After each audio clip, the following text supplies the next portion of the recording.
So we have talked about the basic overview of European colonization of the Americas.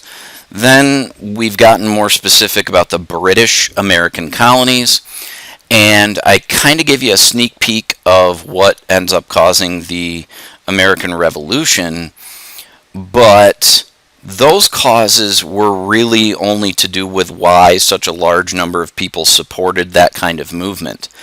Our presentation today, the American Enlightenment, helps to explain why there were certain people who decided to step up and take a leadership role in the American Revolution. So some of those causes, like the Proclamation Line, or eventually we'll learn about taxes imposed by the Crown, that's how you got regular citizens to support a revolutionary cause. However, the American Enlightenment and the ideas behind it help to explain how there comes to be leaders of the revolutionary cause.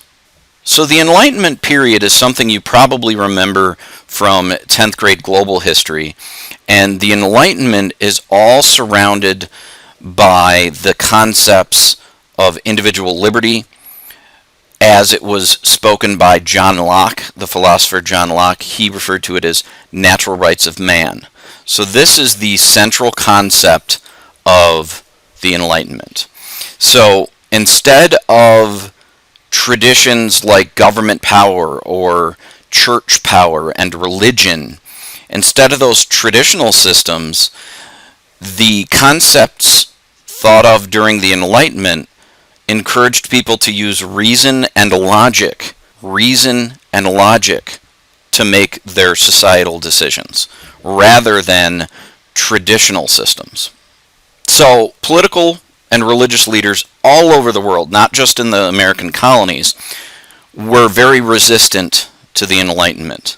Individual liberty would challenge the political establishment, monarchies in Europe, for example.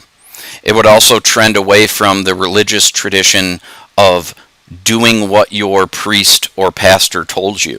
And due to this challenge to tradition, the Enlightenment period and the Enlightenment thought within that period is considered to be extremely radical. Some of the Enlightenment thinkers, I already mentioned John Locke. He's well known for his two treatises on government, published in 1690, and what he believed to be natural rights, such as life, liberty, and property, language that is nearly directly used by Thomas Jefferson in the Declaration of Independence. Baron de Montesquieu, who wrote The Spirit of the Laws, you don't so much need to know the books that they wrote, but more so the concepts. So for John Locke, natural rights of man, life, liberty, and property. And for Baron de Montesquieu, he came up with the idea that is now referred to as separation of powers, or our three branches of government, those branches being the legislative, executive, and judicial branches. We will return back to these concepts when we cover the three branches of government later in the year. Voltaire, although he didn't have one famous book that gets pointed out in the same way as Locke and Montesquieu, he wrote hundreds of essays and plays and letters attacking the concept of a monarchy and promoting the rights of man. And when I say man, I just mean humanity. So monarchies are bad. Rights should be in the hands of the people. And similar messaging from JeanJacques Rousseau, author of The Social Contract. So he does have a famous book. But much like Voltaire, he is all about power in the hands of the people, not a monarchy or any other central authority. That concludes this brief presentation.